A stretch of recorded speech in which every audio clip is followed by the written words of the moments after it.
And so on to our next section.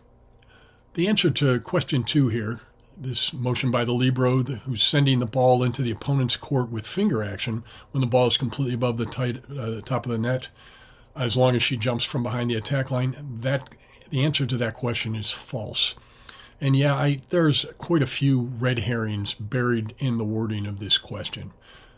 The bottom line, though, is the libero can never send the ball into the opponent's court when the ball is completely higher than the top of the net, above the height of the net, as we say, from anywhere on the court.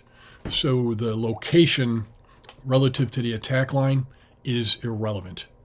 A libero can never attack the ball, sending it into their opponent's court, when the ball is completely above the height of the net at the moment of contact. The second red herring deals with the finger action. It doesn't matter how the libero sets the ball into the opponent's court, plays the ball into the opponent's court, whether it's set with finger action, whether it's attacked in a spiking motion. There's even a story from international play where the girls are quite tall, and a girl jumped, twisted her body, played the ball with her forearms to save the ball, and it inadvertently went over the net. But in the judgment of the referee, at the moment she contacted the ball with her forearms, the ball was completely above the height of the net. If libero does that, it is a fault.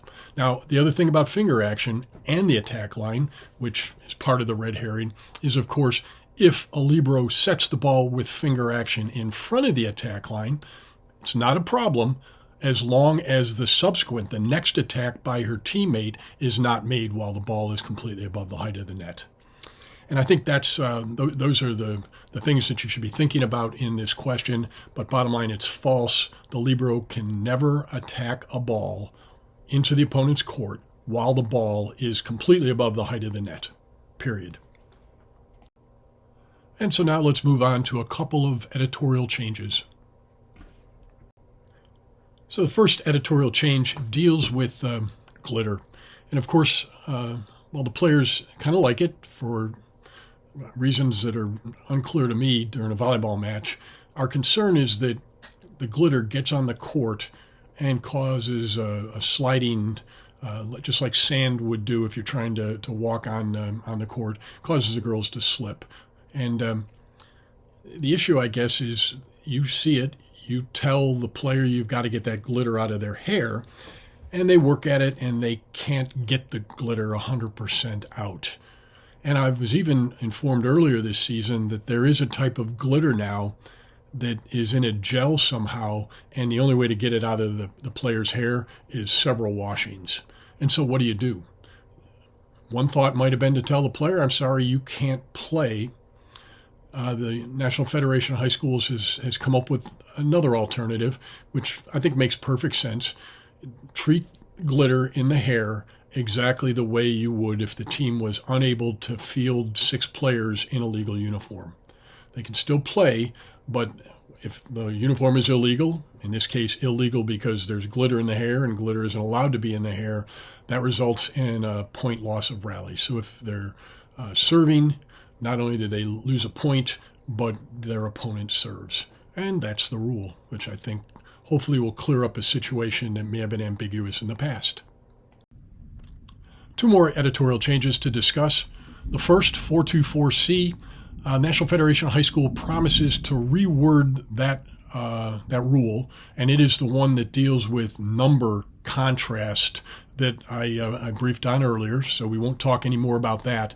But if you look in that same rule section, it is also the place where the minimum thickness of the body of a number is discussed. That's 3/4 of an inch. And the maximum thickness of the border is mentioned, 1/2 an inch. And all of that is wound up with the same rule that says that the number itself must contrast with the body of the jersey. The body of the number must contrast with the jersey behind it, regardless of the trim. And so that's all tied up into one with a bunch of run-on sentences. Hopefully it'll be clearer for us.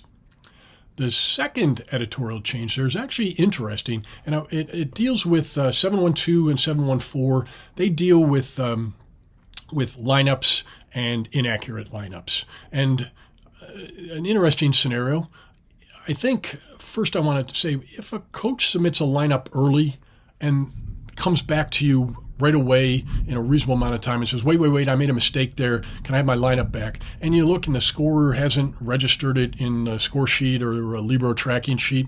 I think as long as it's in early, you're not going to have a big crisis if you give the lineup back to the coach and let the coach change it. And if the other coach notices it and complains, simply tell that coach, hey, in this situation at this time, I would give you exactly the same amount of latitude. And moving closer to the time the lineups are due, first set, 2 minutes left on the pre-match warm-up clock. In between sets, 1 minute left on the clock, timing the interval in between sets. The closer and closer it gets to that, the less likely, the less capable you can be to use a little discretion and allow the coach the ability to change their lineup.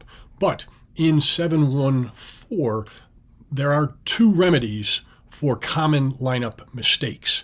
That is a duplicate number or a number that, well, there is no player wearing that number. So those two mistakes are remedied by rule. And if it's the Libro who is either a duplicate or a non-existing number, you just scratch it out and put the right number. If it's one of the regular players, well, you have to make a substitution for one of the 6 regular players if it's either a duplicate or a number that doesn't exist.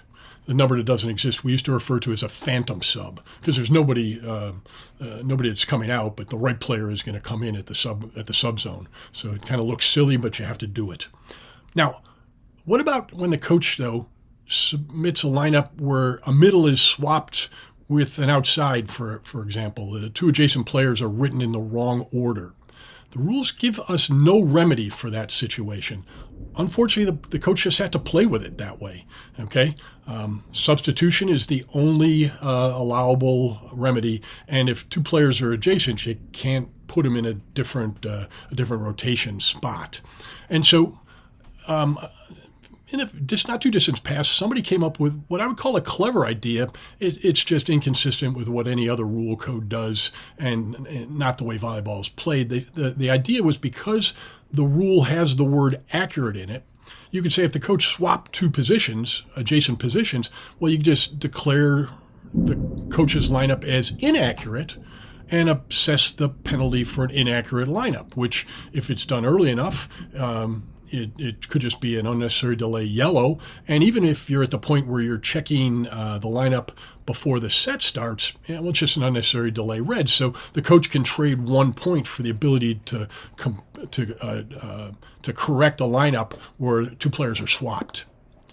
Well, the Federation didn't think that was the intent of the rule and recognized that putting the word accurate opened up that little clever wordsmithing, and so they've just taken it upon themselves to remove the word accurate, and that's how you should interpret it. The only remedies are for duplicate numbers and numbers that don't exist. Otherwise, coach, you submitted your lineup. We're playing with that lineup. Hopefully that's clear. And next, some points of emphasis on some of the issues that have come up in these rule changes and in recent years. The first point of emphasis deals with the lineup card. We've already covered that earlier in the clinic, and so I've made my views known at this clinic and in previous clinics. I disagree with bullet 2 on this slide. It may be your choice as second referee to either use your lineup card or the coach's submitted lineup to check the starting lineups before a set, but you're playing with fire if you don't use the coach's submitted lineup, and it's only a matter of time before you make a mistake. But I 100% agree with the 4th bullet. Regardless of the method used, the key is communication with the scorer, both pre-match, when you're talking about how you're going to execute the game interruptions, the subs and the timeouts during the match, and then when you're actually having those game interruptions, the subs and the timeouts, how does it work between the second referee and the scorer? It's one of the things that makes working without a second referee, as we do in Montgomery County for the boys league. Sure, you don't have somebody calling the net, you don't have somebody calling the center line, but with no second referee working with the scorer, it's just a protest waiting to happen. Failing to communicate with that scorer and the assistant scorer during your match of second referee is setting yourself up for this same sort of failure. Now, as I said earlier, if you're not using a lineup card, of course, substitutions become a whole lot more rapid. They don't slow down the pace of the match. But what I really like about this play pick here is the position of the second referee. Notice that she has taken a position such that she can look both at the substitute, seeing both numbers 7 and 4, and with just a small turn of the head can look and see that the scorer has the information and is properly recording it. Beautiful position on the second referee. Now, one of the things I will point out is this referee is on the side of the substitution. That's not required. If you're comfortable there, that's great. But now if there is a substitute on the other side, there is no requirement for the second referee to go running back to the other side. The only requirement is that she get in a position for the sub on the other side such that she can both see the sub and see the scorer. It may be stepping back is the better answer. So put yourself in a position so that you can most succinctly communicate to the table what is going on and receive the information that the table is ready to go so that we can resume play. Now this really has nothing to do with the lineup card, but I guess with faster paced substitution procedure, players will hear the whistle, maybe look back at you, and as soon as you got the numbers, you're very quickly authorizing their entry. Except as the game moves along, maybe they stop looking back at you, hear the whistle, kind of pause for a second, and then enter. That might be okay, provided you have all the information and the scorer has all the information. When it isn't okay is when both teams are requesting a substitution. And so this referee here is demonstrating the proper mechanic when you have two substitutes, one from each team. You have to decide which team is going to be executed, for which team substitute is going to be executed first, and you have to give the wait signal to the other team so that their subs remain in the sub zone until you're ready to execute their substitution. Makes sense. I think this particular play pick shows the R2 a little too close to the sideline, but if that's where you need to be in order to get the attention of the sub that you're not going to execute first, the one you're going to execute second, to get their attention, then do what you got to do and then back up, get yourself into that position we talked about previously to be able to best see the scorer and the substitute who is entering the game. 2 points I would recommend here, just as a kind of a habit. The team that I execute second, it's always nice to thank them for being patient and waiting, and acknowledge the fact that they're having to help you with the with expediting, but yet controlling the substitution procedure. So I'll say something like, "Hey, ladies, thank you very much for waiting the score, and I appreciate it," and then enter them. The other thing I would recommend is try to mix up which substitute you execute first.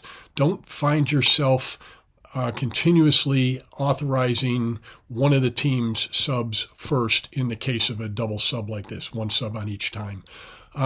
It does perhaps over the course of a set or two indicate maybe a little bit of a bias that you have. And I've actually had a partner who was a second referee always executing the home team's sub first, and of course the other team's coach, after 4 or 5 subs, complained about it. When you hear about people talking about the games within the game, that's what we're talking about, things like this. It really doesn't matter which substitute goes first, but why open yourself up to this needless criticism? Mix around, whenever possible, which sub you authorize first. And now as we draw this segment to a close, here's another question, question 3. Let's say Team A requests and is granted a substitution. And after you execute that sub as R2, a timeout is called by one of the teams. It really doesn't matter who calls it. It's probably more likely that Team B will call it, but whatever. And then at the conclusion of that timeout, Team A requests another substitution. Should you as the R2 authorize this second sub? We'll come back and talk about it in the next segment.